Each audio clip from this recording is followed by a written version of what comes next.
Welcome to today's discussion, Unite to End Financial Abuse. My name is Ryan Burke and I lead our Diversity, Equity and Inclusion team. I acknowledge the traditional owners of the lands across Australia. We acknowledge and celebrate the inherent strengths of Aboriginal and Torres Strait Islander peoples and communities. As the continuing custodians of country and culture, we pay our respect to the elders past and present. The acknowledgement of country is an important protocol that is grounded in respect. We also know that respect is key to gender equality and also addressing domestic and family violence.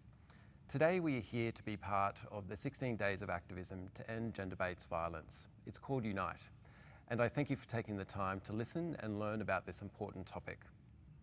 We've had a long-term commitment to addressing domestic and family violence and financial abuse through CommBank Next Chapter.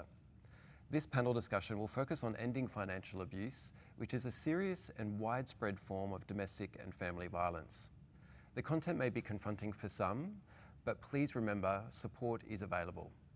I would now like to introduce today's panellists. We have Dr. Emma Fulu, who is the founder and executive director of the Equality Institute, Beck Glenn, founder of the Centre for Women's Economic Safety and also a former CBA employee, and Catherine Knox, the chair of the Hornsby Ku-ring-gai Women's Shelter. So Beck, I might open up the conversation with you around financial abuse. So the Centre for Women's Economic Safety is really centred on supporting women impacted by financial abuse.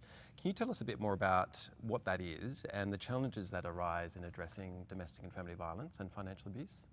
Yeah, so financial abuse, as you said, is really common as a form of domestic and family violence, and it's really where one person exerts control over the other by restricting or sabotaging or exploiting their economic resources. They do that to limit their autonomy, and it undermines not just their financial safety, but over the longer term, their financial security.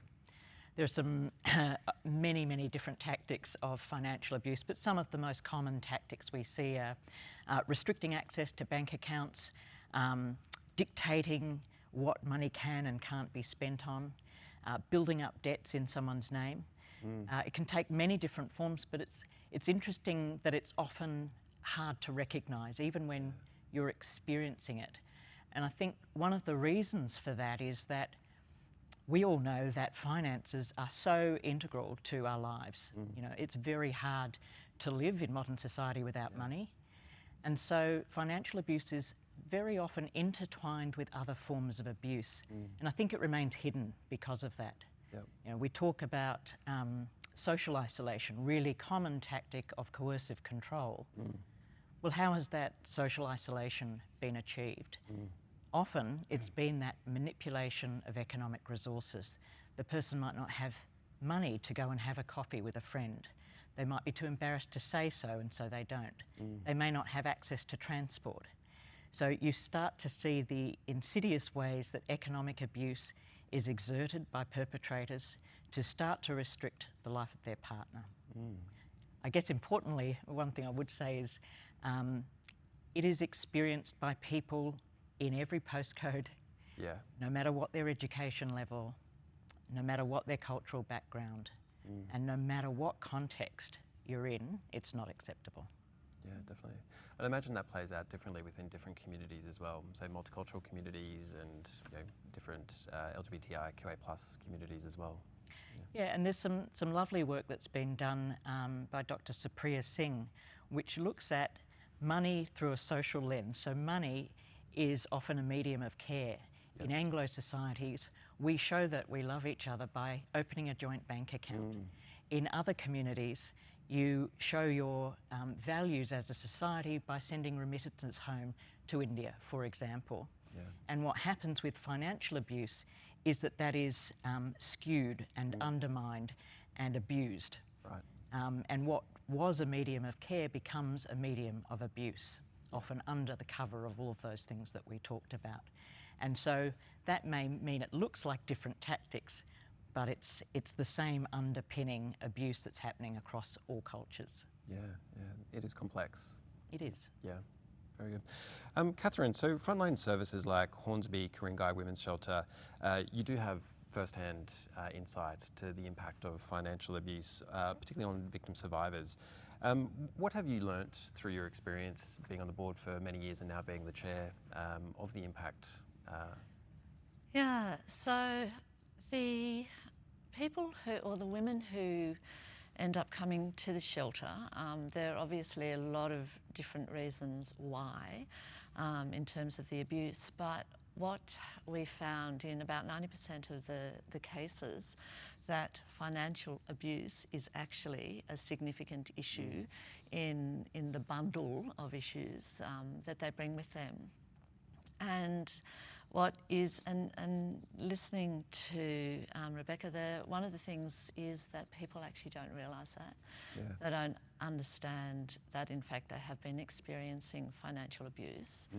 And that's a really difficult thing for us as a shelter to manage.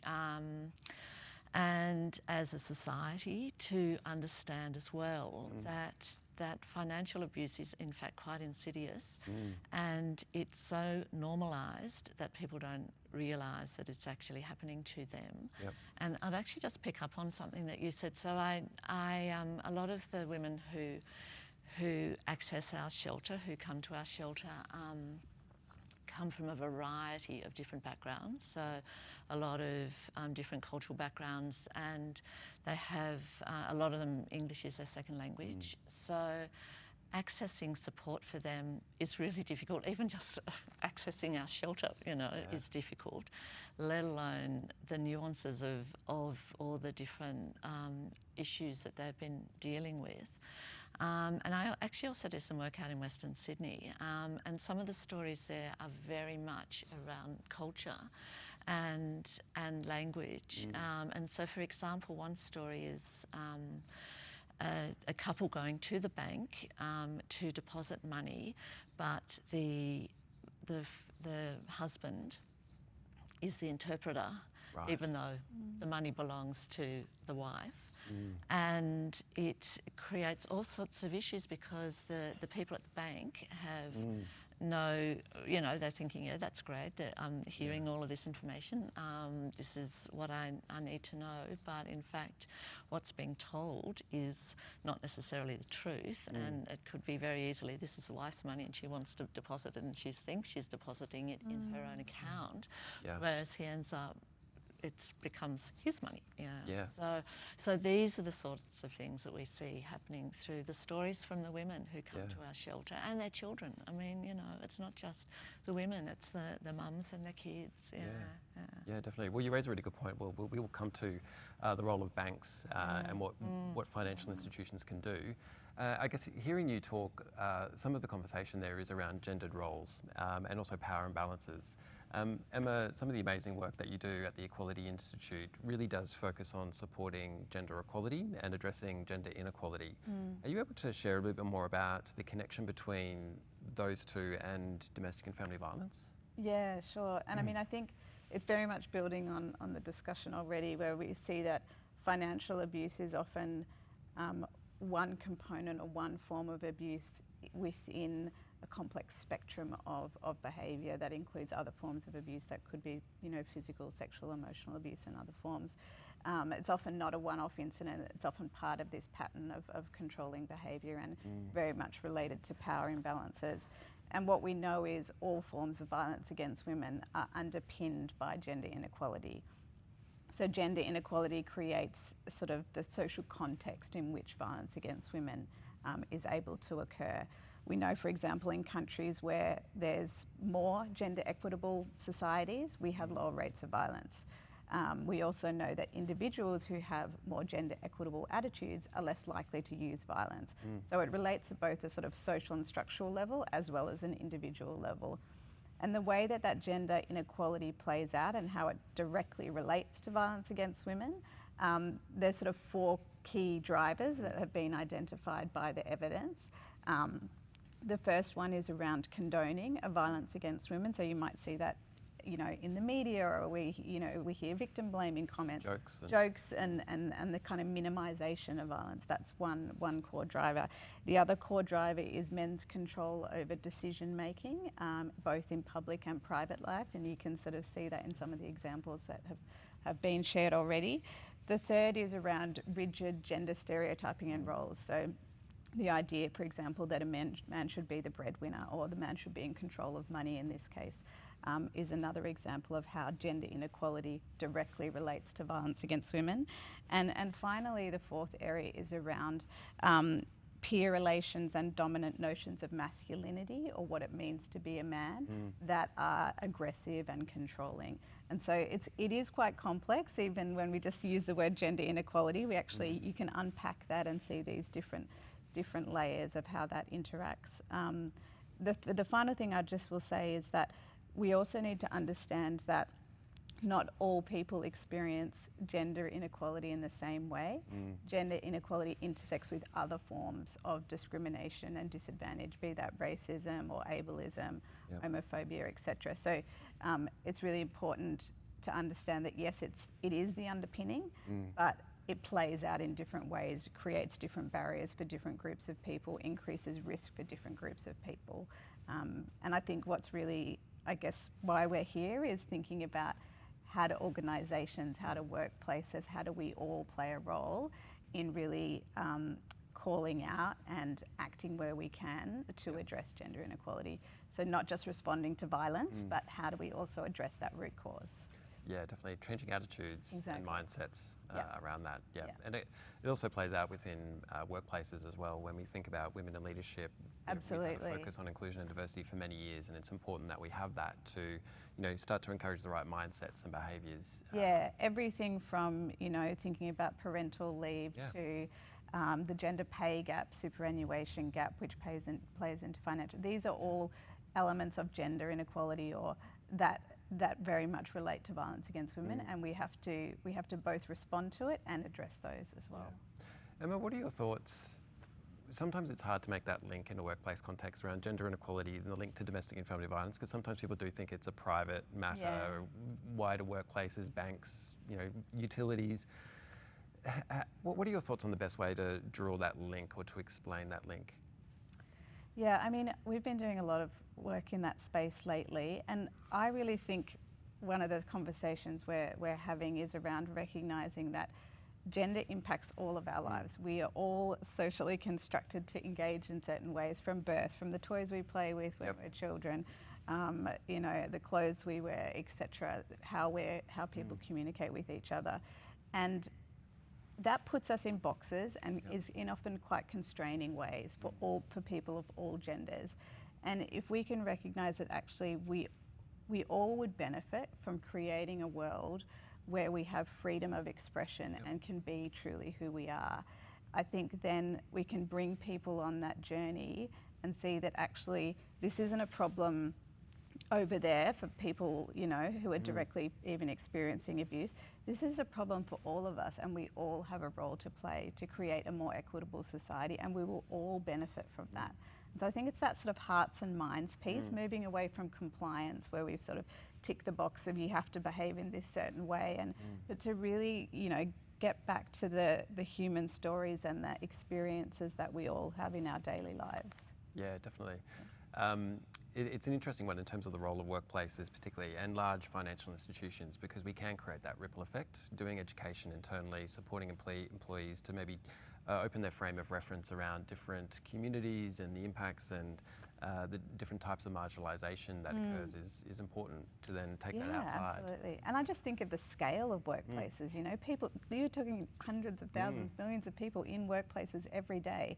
So you talk about social norm change or cultural change, you've got this captive audience in a way, that workplaces have this incredible role to play in that culture change piece, which is really vital to prevention of violence against women. Yep, yeah, definitely. It's a good segue actually. So Becky used to work at CBA, and we worked together in the past, and it's great to see some of the work that you're doing now. How would you, what are your thoughts around the role of financial institutions in addressing financial abuse? Can you give us your thoughts there? Yeah, I guess for context, what's interesting with domestic and family violence is how few women experiencing domestic and family violence ever connect with a service like, the Women's Shelter. It's in the single digits percentage-wise. And so you think, well, where are people interacting with services Yeah. that might have a role to play. And if you think about an organisation like CBA with, it's 10 million customers or so on, actually every day a bank is having more interactions with people experiencing domestic and family violence than a specialist women's shelter. Yep. We did some research last year which asked people where would they turn if they were experiencing financial abuse. More people said a bank than said a specialist service. So they're telling us that banks have a role to play, and it's been really heartening to see over the last 3 to 5 years banks take up that responsibility.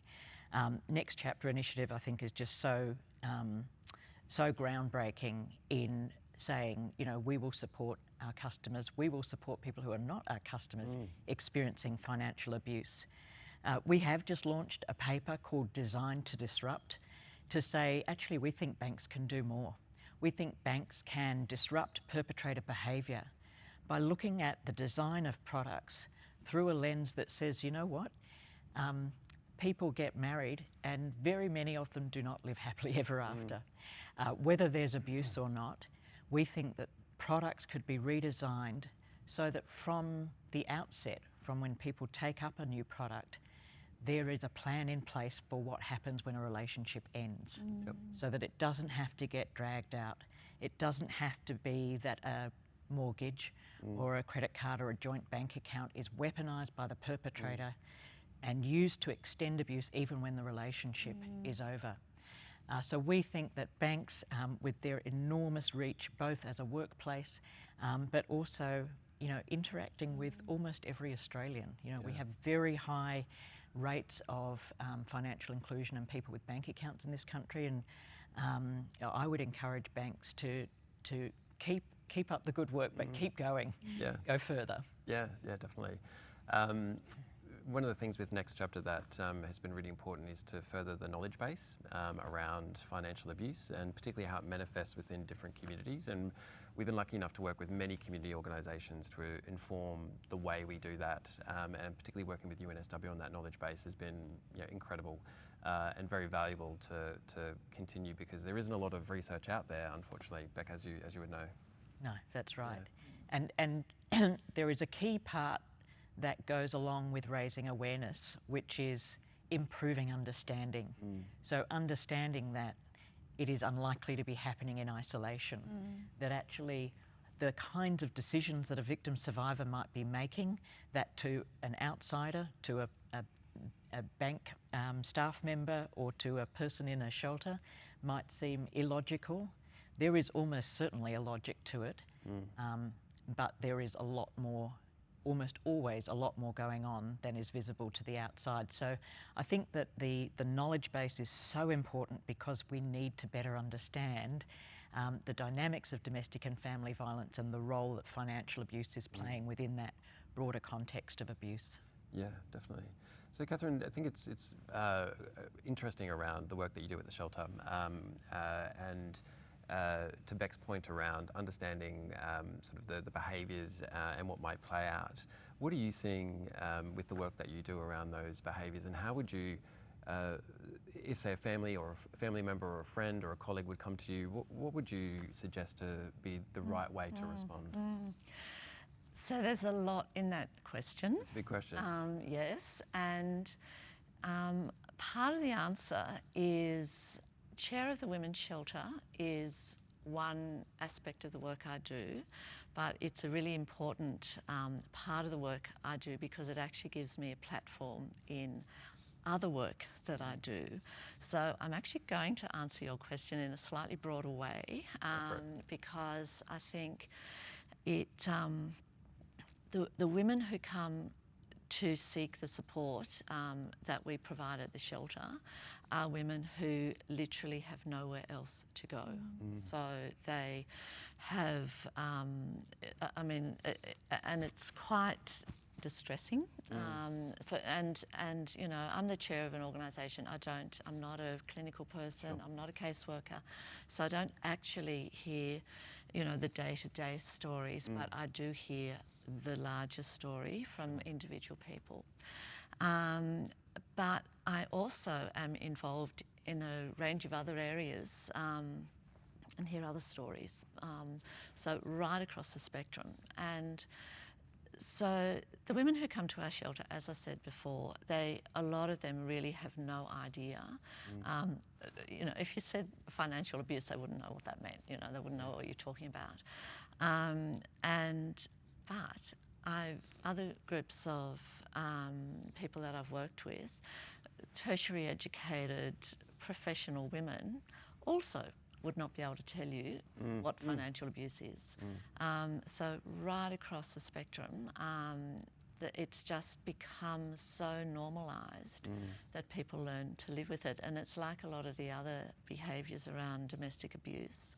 And I like to use the word abuse because violence, people just immediately respond thinking physical abuse, broken arms, whereas physical violence, whereas when you use abuse, all of what we're talking about, people seem to get it more. But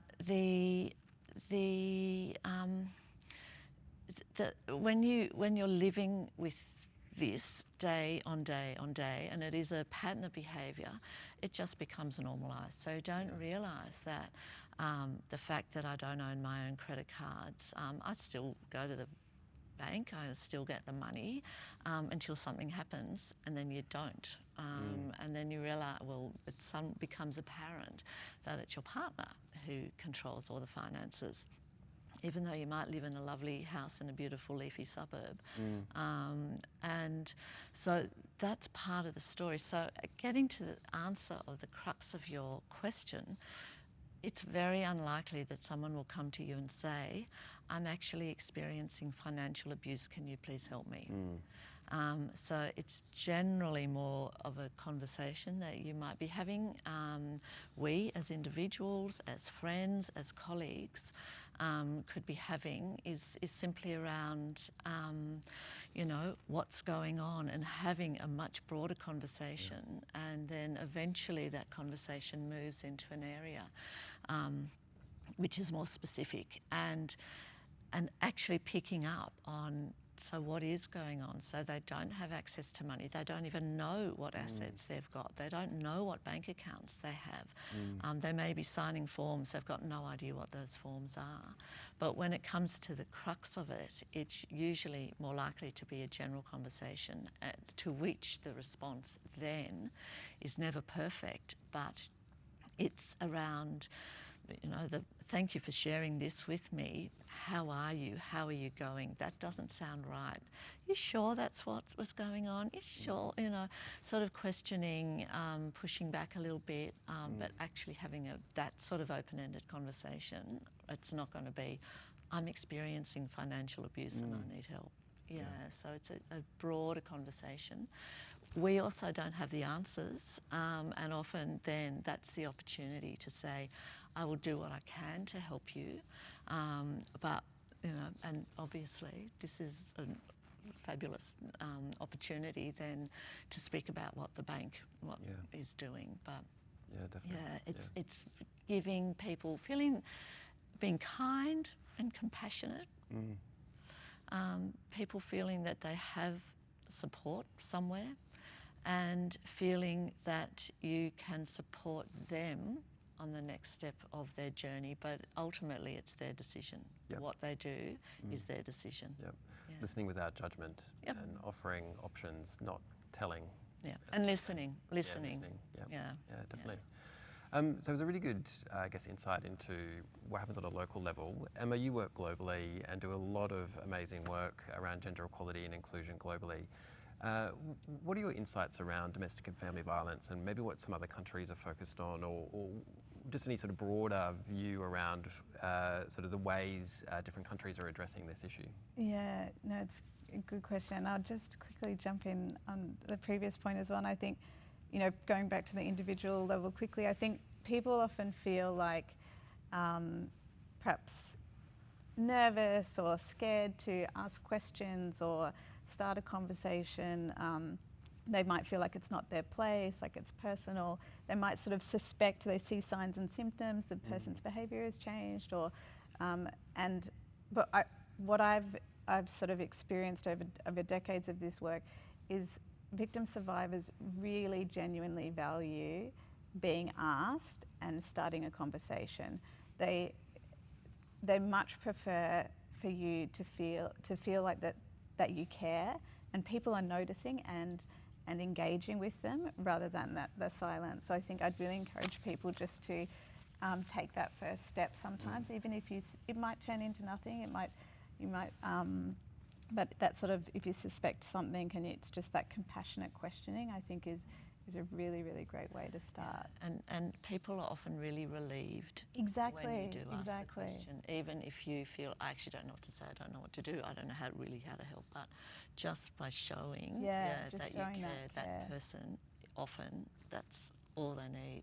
Yeah, I mean, we've done surveys around the world with people, and 90% of women, when we're asking them about these things, it's the first time anyone has ever asked them. And they've been living with abuse for years, if not decades, never told anyone, no one has ever asked them. And the first time that someone asks them, it's such a relief for them. So I think we often feel more afraid of saying the wrong thing, but honestly, I think asking and starting the conversation is the best first step. So, but going back to sort of the global level of what other countries are doing, and I was thinking about this, you know, we often think like, what's the most innovative thing or the great, exciting new thing that we should all be trying?